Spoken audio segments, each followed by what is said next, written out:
Hi everybody, it's Steve Lucas here. I'm here with my amazing son Kenny over there. Hello. And of course our brilliant mechanic Ryan Tigner's right there. Hello. And our amazing friend Hayden Carr right over there. And we are going to show you how to put together the front subframe, rear subframe, and do a dry fit check for all these lovely body parts, which we've now had PPF'd, so we can safely kind of slam things around a little bit without worrying about shattering, the front or rear clamshell. So we're going to do all that. Basically, this is going to be a tutorial on how to put together a P1. And first and foremost is a tub. So this is technically a monocoque or monocage, or not even, it's not even the monocage, it's a monocell from a McLaren 675 LT coupe that we have literally stripped down naked. This thing is just the tub, there's nothing else on it. And then obviously like 1,000 dots that we were using to 3D scan the tub. So we have a great Don't worry scan. about the dots. Yeah. So this is the first thing you need. Step one, you need a tub. Now we are going to, the reason we scanned all of this is so we can have a carbon fiber top hat built. We may use this tub. We got a couple tubs over there as well. One from convertible 650S. So we have 650S convertibles. Yeah, one's destroyed, just a parts tub, but the other one actually is good to go, and so we're going to try that one as well, because we may go the whole convertible route if we don't build the top. We're clearly winging this as we go along, but we take this first and foremost. This is step one. What we're going to show you today is marrying the rear subframe, which by the way we had powder coated in black. Mwah, chef's kiss. So we had that. And we're gonna put the front crash tubes on, powder coated in black, because look, if you're gonna get in a crash, you should look good while doing it. So we got that. So we're gonna put the front crash tubes on, we'll mount those. And then what we'll do is, also looks like Optimus Prime's leg, if you know, whatever. This is all PPF now, which is terrific. So we'll take the rear clamshell, maybe get kind of the underside view here. This thing is ridiculously light. It's like, honestly, like 15 pounds, maybe? Kenny, quick demonstration, 2 fingers, and pick it up. I mean, it's unbelievable. So we'll take the rear clamshell. Clearly this provides no protection in an accident. And then we've got the front hood, bonnet, and bumper, and that's actually all put together, so we'll be able to drop it on there. So we're actually gonna start putting this thing together so you can kind of see how a P1 comes to life, but we also need to do a dry fit check to make sure all this stuff actually fits. All right, so step one was get the tub. Step two, rear subframe. We're gonna move this thing up to here, and then we're gonna use this bolt to put it on. You ready, Kenny? Sure. Okay. All right. Yeah. There was some prep that went into this. Look at, oh my gosh. Yeah, it's like wow, it it just perfectly worked. fit. Who would have thought? So that's kind of like the first thing you want to do, and then obviously you take the engine and then you just shove it up in there, like right there. So that's kind of step two, if you will. So there we go. It's that easy. That's it. That's all you do. Just like that. Yeah, exactly. Yeah. So now we're going to move on to the next step here. So we'll kind of come around to that, which is put the front crash tubes on. Yeah, we'll do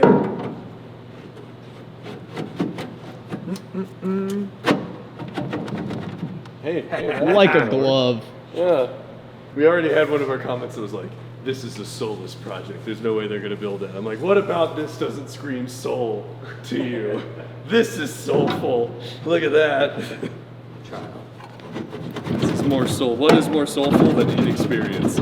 There.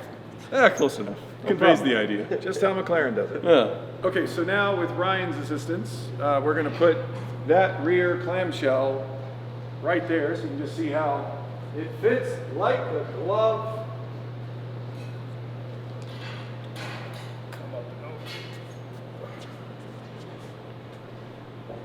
And yeah, these mount or meet up right. Oh, there's and nice little mount points right there. And we can just we'll just bolt these in here, so that way we know we're not going to destroy anything. But you can see right there, just got little mount points where the clamshell literally mounts to the subframe. Pretty cool. So now with Ryan's assistance, we're going to take the front end here and we're going to drop it over there. Then we'll get the bumper hooked on as well. So there we go. If anybody just cringed, yes, I did just crank that against the jack, which is awesome. Sorry. A little bit of super glue and this thing will be good to go. Fits remarkably well. It's perfect. All right, so now we'll go ahead and fit the beautifully wrapped carbon fiber front bumper. Lovely. Ow, that's not good. Okay, please don't fall, please. There we go. So now we're starting to get a sense for how the body comes together. Maybe come over here to the side. Looks like a car at least. Yeah, it looks like a car with no wheels. Exactly what we want. There you go. That kind of gives you the flavor for the flow. It's pretty cool. I mean, obviously we have a lot to do, and you would never start a P1 build this way. You need to get the control arms on, get a kind of a rolling chassis going, but it starts to give you a sense for it. So we'll actually kind of roll the wheels up so you can get a sneak peek at what the wheels, which we also had powder coated gloss black. Is there any other color? And we'll put those up there so you can start to get a sense for what it looks like. Would you like a geezer? All right, we're going to take this hood. We're just going to gently, carefully, deliberately, cautiously throw this hood. Ryan, you want to help me? Because I'm pretty sure. Mother. Oh, Hey, it's PPF. We're good. it's PPF. It's fine. I knew it. All right. All right. We don't need to test it much more. No, we're not going to do that. We'll just, somebody stop me from carrying stuff. We're good. It's starting to look like a P1. And everything's good news is we're not going to have to do any like weird, I mean, well, A, it's carbon fiber, so you wouldn't heat and bend it anyway. We're not going to have to do too much, I think. Right, Ryan? No? It's all going to work? So far. Good. Okay, great. All right. Perfect. All the way like that, and then sneak it back. Stretch it. There we go. Oh, Okay. need a couple bolts. We do, indeed. Yeah, it sort of is looking like the car. I mean, Yeah, it's just. this is the most complete we've had in a engine, while. transmission, electric drivetrain. Semantics. That's the rear, starting to look like a proper P1 a little bit. Love it. So these are the original VP4 rims. By the way, side note, I do have the P1 VP4 since we're now building this and we have a path. I actually put that up for sale. So if someone out there, Jonesing for validation prototype 4 of the P1, sorry, Ryan, I'll help you with that. I'll grab the other. It's out there. Check it out. I think it's listed with Illuso. So these are the rims. So we had these are the ones that came with VP4. We had these powder coated, gloss black, blah, blah, blah. And they are lovely. And we're not going to scratch a thing. You'll have to envision tires on it, but I think everybody knows that. So that's kind of where they're going to go. Looks good. All right, so now we got the tires. So kind of the frame here for the car. Let's get a door. You know, first of all, this is like 10 minutes worth of effort, and obviously we fully acknowledge the engine, the hybrid drivetrain, the transmission, the brakes, the electronics, yes, all that's got to go in there. That's why there's the wall of P1. As far as kind of a dry fit test goes, pretty good, working out. And Kenny has a door. I'll take the door. There we go. Oh my gosh, bad idea. Yeah, this is probably not I didn't think this through very well, but we got it. Okay. Someone get some glue. Obviously, this is a door.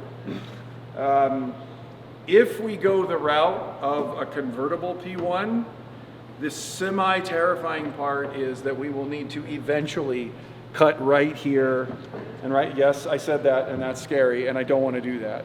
So when we build this thing, probably using that tub over there, unless we get our hands or grubby paws on all of the carbon fiber top hat components, which I think we can. We're going to set this all up in a way that we can make a call one way or another. The very, very, very last thing that we will ever do on this project is cut a body panel for a P1. These things are not cheap, and they are scarce. They are not in abundance. These aren't like a reproduction. These are OEM P1 body panels. Like this is all from an original P1. So. Every bit of it. The tub itself came off the 675 LT, but literally everything else is P1 so far. Yeah, and I'm still fairly certain that Land's End used the 675 LT tub. Probably did. I think they did with their whole P1 McLaren or their convertible project. That or a lot of cutting. Here's the. Just like doing that. Here's the P1 steering wheel. We put the seats in, as you know. That's really all that's required to put a seat in is just set it on a blanket. And we'll take a look here at what it looks like sitting inside our P1. Cool. Okay, I may take driving it. I may take some sharp turns here. Okay. Okay, so for today, we have done a dry fit check of the P1. Everything seems to be in order. We've obviously put the seats in. We're literally almost done. Got the wheel. We're going to take a sharp. That's all you need. Yeah. Oh, yeah. There. There you go. That's what I'm talking about. Anyway, anything from you? Well, we have something. What are you talking about? We're so close right now. And the guys at Cannonball, we talked to them, and we're actually getting the drivetrain put back together. So we should have that back here soon. The next step for this car, rolling chassis. We are actually close to that, for sure. We do have a couple other things in inventory we could go over as well, but... Yeah, go do your thing. Do my thing? I'm just going to sit here and pretend that this is working. That's fair. All right, let's go do a little walk. Yeah, there's this. We did. This just happened. We have a R33 in the garage now. So I've been waiting for this for over a year now. We imported it from Japan. It took forever. Never do that. Wait for somebody else to do it and then buy the car because my word. Bumpers off. It's getting some love. It had a bit of road rash. It needed a reshoot, but the rest of the car we're getting paint wrapped and we'll do a fun little livery on it. I'm not going to spoil it yet, but we did some upgrades on it, not a ton. Wanted to keep it as OEM as we could. So this is a 11,000 mile, like 20-something thousand kilometer GTR. So really low miles for a near 30-year-old Skyline. So we're pretty happy about this acquisition. Like I said, this is probably what I'm going to be running with for most of my videos. I know I have that still. That hasn't left.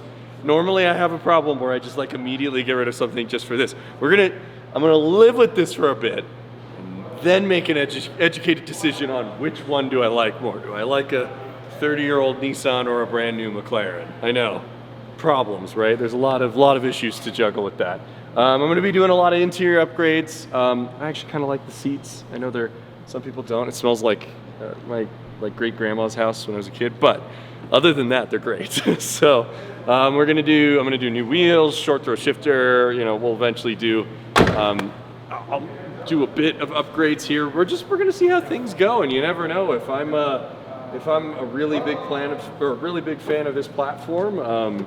We may see a R34 show up eventually. So. Stay tuned for that. We also got some UTVs. That's pretty self-evident. We have 3 Can-Ams. They're all awesome. Well, progressively levels of awesome, but we're going to be doing some off-roading for that. I may swap a couple things as well for this. We'll have to get some trailers for them. Now, they vary in horsepower. This one's like 150, 200, 250. Mine's in the middle right there. Love it. I call it the noisy cricket. So we're going to probably do some off-roading videos with those going forward as well. But I mean, we have a lot of inventory we've got to get you guys up to date on. Like I said, I want to get you guys a proper GTR review video later. And yeah, our goal for that was, when we built the car, we did the proper upgrades. And like I said, we don't want to show too much, but I mean, you can already see certain things that we did opt for. So Nismo rims and R35 brakes. So definitely put the upgrades where it counted, but as far as powertrain goes, we wanted to make sure it kind of felt as original as possible. We have stupid fast cars at the moment. We can always upgrade it, but you'll never be able to get the initial experience like this. So it's been quite fun for me to learn how to drive on this side of the road. That's been an interesting, or not road, I guess you could say, or this side of the car. It's been a bit of a learning experience for sure. I haven't crashed yet, so that's encouraging. But yeah, stay tuned for the GTR review video. I'm excited to tell you guys about that. And yeah, Aiden, you got anything else to add or no? No.